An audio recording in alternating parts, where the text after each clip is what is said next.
Good morning, this is 10B writing formulas of ionic compounds. Our goal is to write the formula of an ionic compound given the elements and draw the Lewis structure of that ionic compound. So, first things first is how to write the formulas of ionic compounds. This image shows you. I don't really include any words because I feel like you'll look at it and hopefully kind of get it. Which is never good, but it's fine. So we have Mg2 plus right here. So this is magnesium, and then it's an ion because it has a 2 plus charge. Magnesium is a metal. It's on the left side. It's an ion because it has the charge. And then over here we have Br, which is bromine. This is an ion because it has a 1 minus charge, and it's a nonmetal because it's on the right side of the periodic table. Basically, what happens to write the formula, the ionic compound formula for this, is whatever the charges are, switch like so, and then you write it. So the 2 on magnesium comes diagonal and low to the Br, and the 1 that was on the Br comes diagonal and low to the Mg. But if it's a 1, you don't need to write it ever. If it is a 2 or a 3 or a 4, whatever, so on and so forth, then you write the number. But 1s are understood to be there, so we don't write the 1s. So this is the formula, and that's kind of how you do it. Next up is I want to clarify some misconceptions from yesterday. So I just glanced at a few, and I just kind of wanted to read these 6 points over here, which is a lot, but we're doing it. So first, this was part of your homework. You were supposed to do it, and so yeah, these are just mistakes that I saw on different people. So first things is beryllium down here has a 2 plus charge because it gave away 2 electrons, which is kind of opposite of what you think. But we have Be, it gives it away, and it gives it away. It gives away negatives, so it becomes more positive. It's like giving away your debt. You give it away, so you become more positive. You have more. You don't have less if you're giving away the negatives. So it's opposite of what you would think. And then Br has a -1 charge because it gained 1 electron. So it gained, even though you think that you should add it on, it's not, because you gained more negatives. So it is a -1. Br down here has a 2 in front of it because there are 2 separate Br atoms. So one thing, yeah, that's the full stop. So because there's 2 of these, you need the 2 in front. This -1 charge is only 1 because to each atom, you only got 1. So this 2 is kind of like multiplying this, if that makes sense. It's like this whole thing and then this whole thing again, which is what we have. Number 4, there cannot be more than 8 electrons around any atom. Some people were trying to put 9 around this because they were like, oh, well, I have 1 from here. I don't know. They wanted 9. There's not. 8 is the most. Can't have more than 8. Number 5 here. In the ionic compound, you need to have 1 atom empty and 1 atom full of electrons. And full is 8 and empty is none. That is how they are satisfied. And you just kind of keep adding things or taking away things until you can get it to be 8 and none. And then step number 6 here is it should look like there are 2 electrons on each side, right, left, top, bottom, and metal ion. I'm not too picky about this, but it shouldn't be a complete disaster either.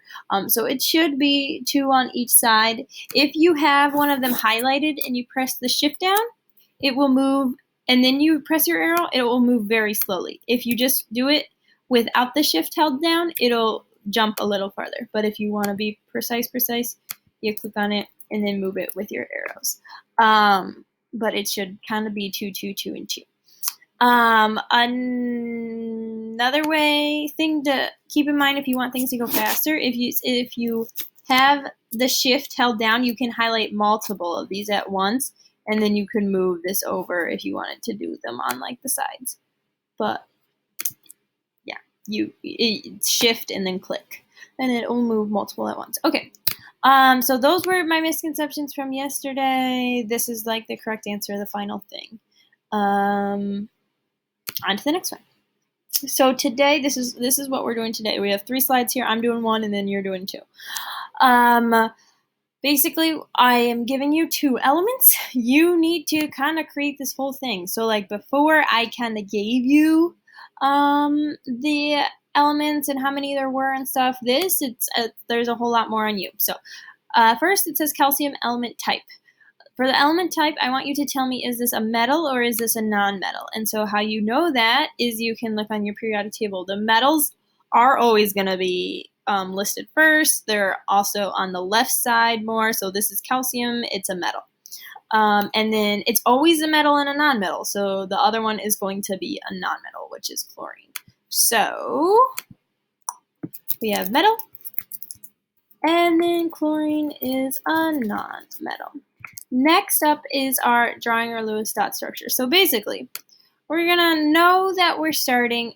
Oh, this is click and drag, so you don't have to draw all these circles. So this is kind of nice. So basically, we know we're going to need at least one of the CAs and one of the CLs. And so then we take our arrow and we want to show, okay, the CA wants to get rid of this electron, so it is going to move it. Where is it going to move? To the empty spot. So the empty spot is right here because this has 2, this has 2, this has 2. This one only has 1, so it's moving there. But CA has another one, right? So it's like, okay, bring my arrow down. Where is this one going to move? Well, this is all full. It has 2, 2, 2, and then this one now has 2, so it has 8. It can't fit anymore.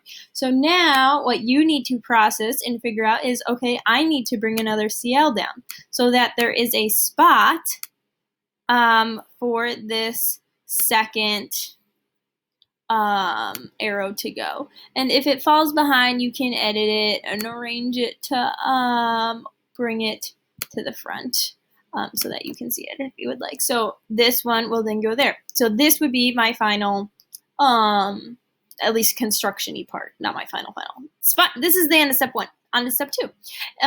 So now what we have here is CA, but 2 of the electrons have left. So now I just have CA. I have no electrons left in there. Next is I have CL, but I don't just have one of them. I have 2 of them. So I need to put this 2 out in front. Don't forget that, okay?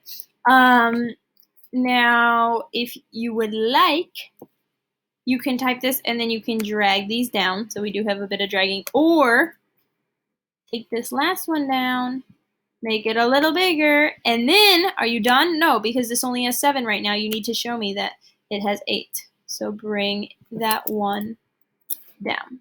So now, okay, that's kind of good. This is showing, this is the one of them. This is the second one. It had 7. You add another one. CA up here, what is the charge? It lost 2 electrons. So since it lost the 2 electron, it's going to have a +2 charge. And then over here, if you look at it, just one of these gain 1. So the charge is -1. It is not -2 because 2 are not being added to 1. It's just 1 is being added to 1. Hopefully that's a little complicated, but you can get it. Okay, the formula.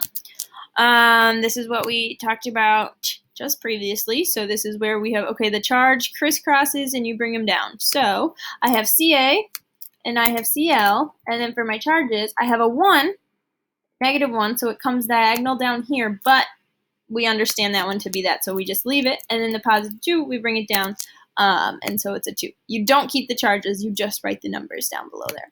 And then the name of this is calcium, and then chlorine, but we need to change that ending to chloride.